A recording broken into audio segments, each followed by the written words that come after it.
So, welcome back, guys. Good chilly morning here in Kolkata. So, this video will be in English, mainly in Hindi. So, this is the vehicle. Those who have seen my last videos, they know the Enter 150. So, just going to office. I will tell you the topic of this video. So, let's go. So the Odo is now 1289 kilometer.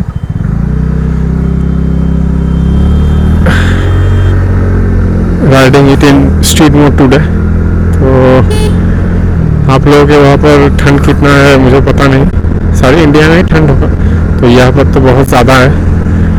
आज शायद से मतलब इस season का coldest day है और सूरज भी बाहर नहीं आया, तो ठंड और भी ज़्यादा है.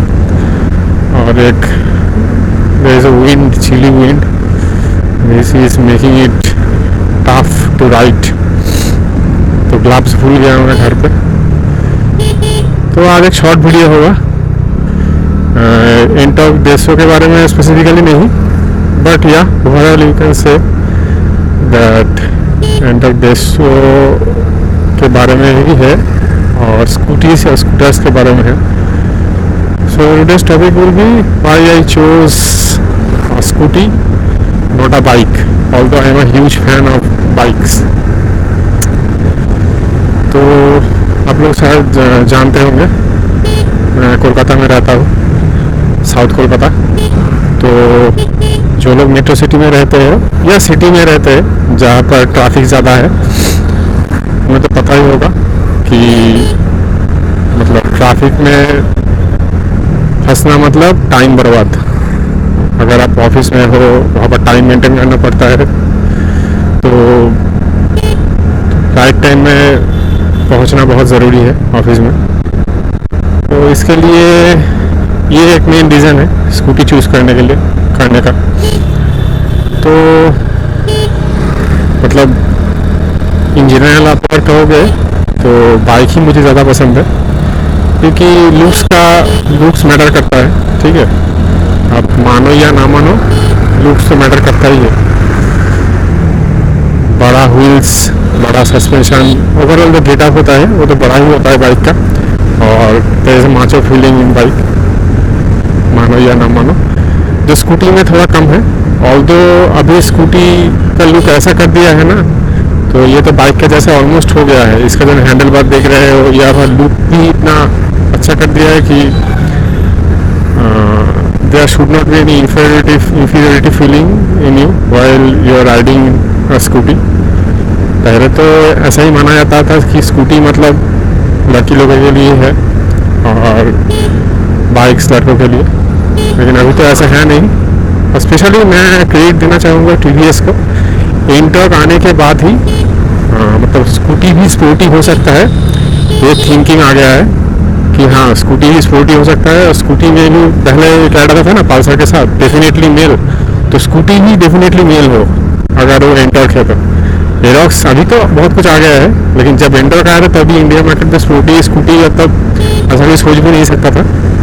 एक्टिवा और जुपिटर में ही सभी लोग मतलब चूज़ करते थे. स्कूटी खरीदने से पहले वो यही सोचते थे आइदर एक्टिवा और जुपिटर. ओके, और रीज़न भी है, वो फैमिली स्कूटी है, उसमें सीटिंग कंफर्ट, सस्पेंशन थोड़ा सॉफ्ट होगा. ठीक है, तो इसमें सस्पेंशन थोड़ा हार्ड होगा. हाँ, माइलेज थोड़ा कम मिलेगा, सीटिंग भी उससे कम कंफर्टेबल होगा. लेकिन जिन्हें बाइक का मज़े भी चाहिए, ठीक है, जो लोग सिटी में मेनली रहते हैं और ठीक टाइम में ऑफिस या जहाँ पर भी जाना हो ठीक टाइम पर पहुँच जाते हैं, उन लोगों के लिए स्कूटी तो बेस्ट है मेरे लिए. तो मैं बोल रहा हूँ कौन कौन सा पॉइंट मैंने देखा था. पहले आप लोग शायद जानते होंगे मेरे पास एंटॉक 125 था रेस एडिशन. उसको मैंने 5 साल के करीब रखा. ठीक है, ऑलमोस्ट 60,000 किलोमीटर्स चला है और उसे एक्सचेंज करके ही मैंने ये लिया है एंटॉक 150. तो जब एंटॉक 150 मैंने बुक करने गया था तो मैंने सोचा था कि बाइक ले लूँ. तभी मेरे पास बहुत सारा ऑप्शन था. लास्ट में मैं कंफ्यूज था रोनिन और इसके बीच में, क्योंकि तभी भी अपाचे RTX जो नया लॉन्च हुआ है वो आया नहीं था, ठीक है। तो मैं कंफ्यूज था कि रोनिन लूँ या ये लूँ, बट मैंने फिर सोचा कि मेरा जहाँ पर घर है कोलकाता में, यहाँ पर जैम तो मतलब जैम और सिग्नल इतना ज़्यादा है कि आप जा ही नहीं सकोगे, चला ही नहीं सकोगे। अगर बाइक लेते हो तो क्लच मतलब हर वक्त आपको क्लच प्रेस करके रखना पड़ेगा, ठीक है। और एक्चुअली मैं स्कूटी चला बहुत दिनों से, तो इसलिए मुझे हैबिट हो गया है स्कूटी चलाने का, ठीक है। इसका जो आराम है वो तो बाइक में मिलेगा नहीं। शायद से बाइक का सस्पेंशन इससे मतलब ज़्यादा कंफर्टेबल होगा, लेकिन मतलब जो टेंशन फ्री राइड होता है ना, मतलब कब क्लच पकड़ना है, कब क्लच को छोड़ना है, कितना छोड़ना है, ज़्यादा छोड़ दिया तो स्टॉल हो जाएगा, ये सब ज़्यादा मतलब सोचना नहीं पड़ता है, कुछ भी नहीं सोचना पड़ता है। मतलब आप ऐसा बोल सकते हो कि साइकिल ही चला रहे हो, उसमें इंजन फिट करके दिया है, ऐसा कुछ, ठीक है। और तो फिर मैंने सोचा कि स्कूटी का जो कंफर्ट है वो बाइक में मिलेगा नहीं, स्पेशली सिटी राइड में।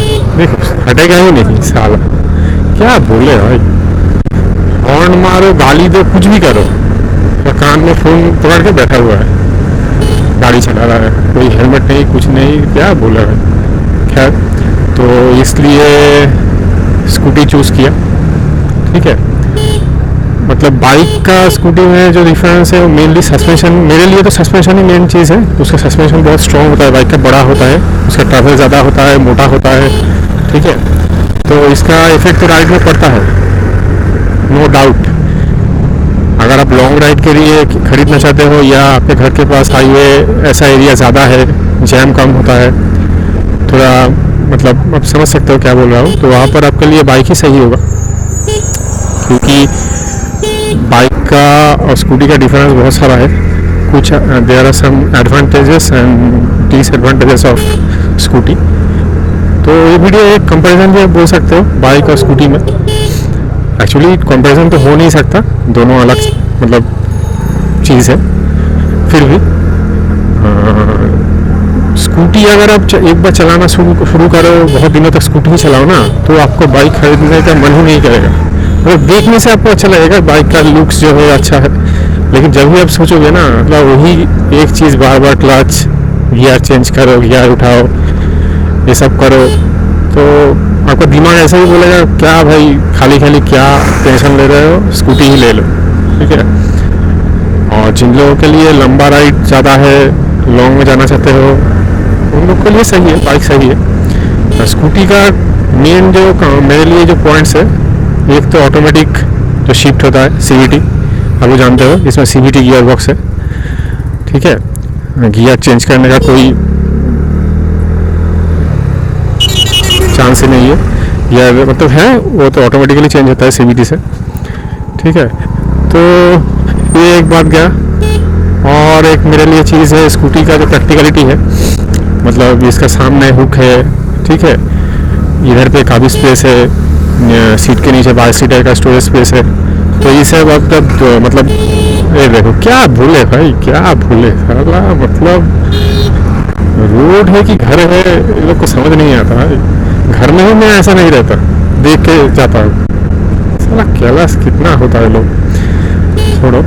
तो स्कूटी का जो स्टोरेज स्पेस मिलता है, ठीक है, ये सब बहुत प्रैक्टिकल होता है, इसको आगे ही जाना है। तो ये भी रीज़न है स्कूटी खरीदने के लिए, ठीक है। स्टोरेज स्पेस में आप कुछ भी रख सकते हो। मेरा बैग फैग, मतलब ये जो कंधा वाला बैग है, ये वाला बैग छोड़ के और एक बैग है वो नीचे है, रेन कोट, अगर कुछ और हो और लॉन्ग में ट्रैवल करते हो तो सैडल बैग का जो स्पेस है उसका बहुत सारा सामान आपका स्कूटी का डिक्की में ही आ जाए। तो ये दो पॉइंट तो मेन पॉइंट है, strong points. CVT gear box automatic, कोई झंझट नहीं गियर चेंज करने का, और प्रैक्टिकलिटी स्कूटी का।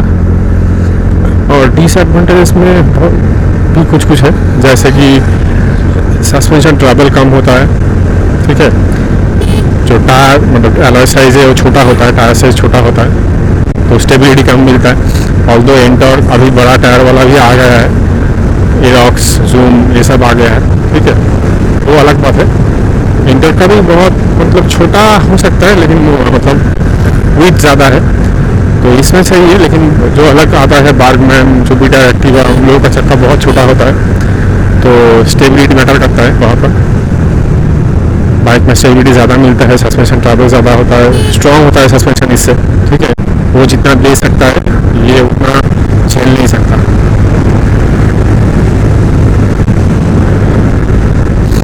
तो ये सब बात है, ठीक है। स्कूटी में मेन प्रॉब्लम जो मुझे लगा है वो है कंट्रोल का। अगर आप स्कूटी चला रहे हो बहुत दिनों से तो आपका तो कंट्रोल आ गया होगा, मेरा जैसा आ गया है। पहले क्या होता था जब स्कूटी पहले चलाता था, एंटॉर्क का तो टॉर्क बहुत ज़्यादा है, आप लोग जानते हो। तो कभी क्या होता था कि अगर कोई पैनिक सिचुएशन आ गया है ना, तो ये राइट हैंड थ्रॉटल का है ना, ये मैं घुमा देता था पूरा। ऐसा एक्सीडेंट होते होते बचा हुआ बहुत बार। बाइक में तो क्लच होता है, उससे आप कंट्रोल कर सकते हो। क्या भूले भाई। तो इसमें आपका कोई क्लच नहीं है। अगर आप भूल से भी घुमा दिया पूरा थ्रॉटल, स्पेशली अगर आपके पास एंटॉर्क या हाई पावर वाला कोई स्कूटर है, तो आप गए, मतलब बहुत बड़ा एक्सीडेंट हो सकता है, ठीक है। तो ये एक चीज़ है, बाइक का कंट्रोल बहुत ज़्यादा होता है, उसका क्लच होता है, गियर होता है, ठीक है। उसको पकड़ लिया, क्लच को पकड़ लिया तो आप इंजन ब्रेकिंग कर दिया। लेकिन इसमें वो तो चीज़ होता नहीं है। इसमें आपको मेंटली रेडी रहना पड़ता है कि पैनिक सिचुएशन आए। तो मैं अभी क्या करता हूँ, थोड़ा डी थ्रॉटल कर देता हूँ, ठीक है। मतलब पूरा तो ईवी की जैसा पूरा नहीं घूमता, लेकिन जितना हो सकता है उतना डी थ्रॉटल कर देता हूँ, तो उससे मतलब एक्सीडेंट होने का चांस कम हो जाता है। और ब्रेकिंग तो करना पड़ेगा ही। ये देखो, ये ऊपर से ही चला जाता है मेरे ऊपर से। थोड़ा ठंड में इंसान का दिमाग भी जम गया है क्या भाई, दिमाग में आग लगा के निकलो भाई। आज तो बहुत ज़्यादा ही मतलब क्या बोले इन लोग, क्या बोले, मतलब सी वर्ड इन लोगों के लिए इन्वेंट हुआ था शायद, ठीक है। तो छोड़ो, इस बारे में बोल रहा था स्कूटी और बाइक में। तो ये सब चीज़ है। जो लोग सोच रहे हो कोई स्कूटी मतलब ले लूँ, तो उसके एडवांटेजेस है और डिसएडवांटेजेस भी है। बाइक का भी सेम ही चीज़ है। बाइक में स्टोरेज स्पेस आपको नहीं मिलेगा, ठीक है। प्रैक्टिकलिटी बाइक में थोड़ा कम है, लेकिन अगर आप लॉन्ग में जाना चाहते हो तो बाइक ही सही है। और मेरे बारे में अगर आप कहोगे कि मेरे लिए मतलब मेरा कोई ड्रीम ऐसा कुछ है कि मुझे वो परफेक्ट लगता है, तो मेरे लिए होंडा, आप लोगों को शायद पता होगा, अभी ई क्लच ला रहा है। मतलब गियर चेंज करना पड़ेगा लेकिन क्लच प्रेस करना नहीं पड़ेगा, ठीक है। ऐसा कुछ चीज़ है, आप लोगों को शायद पता होगा। होंडा CB650R और CBR 650R में ई क्लच आता है। तो मुझे कुछ ऐसा ही चाहिए इन फ्यूचर। अभी होंडा का दूसरे बाइक में भी आने लगा है, ट्रांजल, NX500, ठीक है।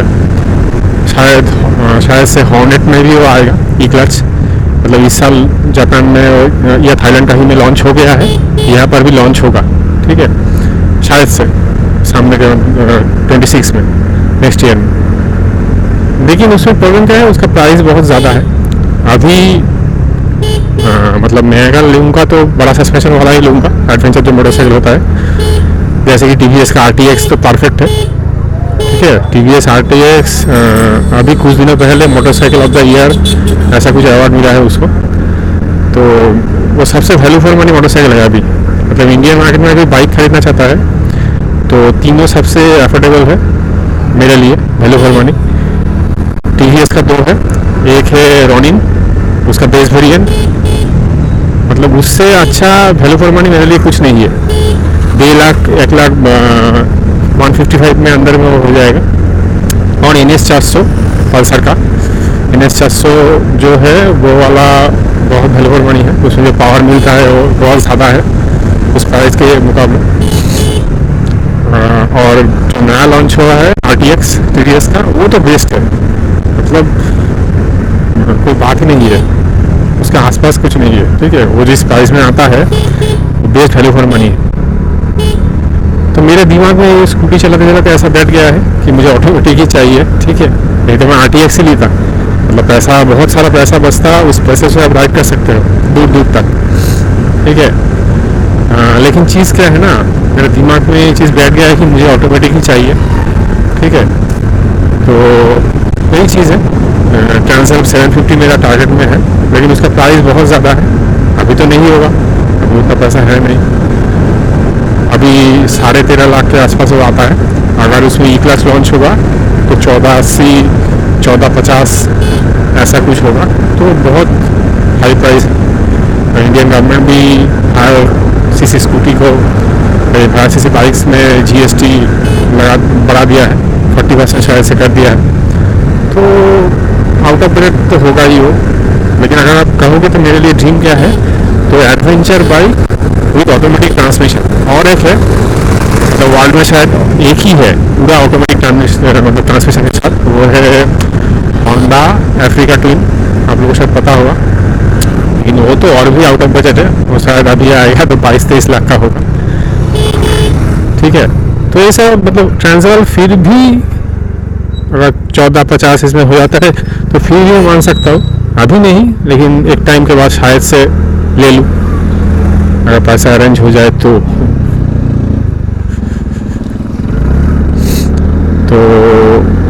यही चीज़ था आज के वीडियो में। इंटरव्यू में तो बहुत सारा वीडियो आ गया है, और भी आएगा इन फ्यूचर, राइड वीडियो आएगा।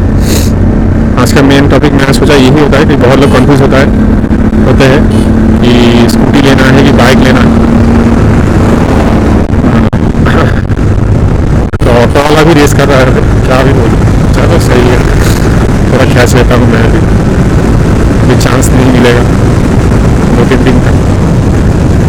क्या ही पिकअप है, मतलब स्ट्रीट मोड में ही सारा व्हीलिंग मारते गया, ऐसा कुछ है। तो यही था आज का वीडियो में। पर्सनल चॉइस का भी एक चीज़ होता है, किसी किसी को बाइक ही लेना है, चाहे जितना भी मतलब क्लच चेंज करना पड़े, कुछ भी हो, उन लोगों को बाइक ही चाहिए। मेरे लिए ऐसा नहीं है, कंफर्ट और कॉन्फिडेंस मैटर्स। सो देखता हूँ नई वीडियो किस बारे में बनाता हूँ। लाइक करना, शेयर करना, सब्सक्राइब करना। Bye bye.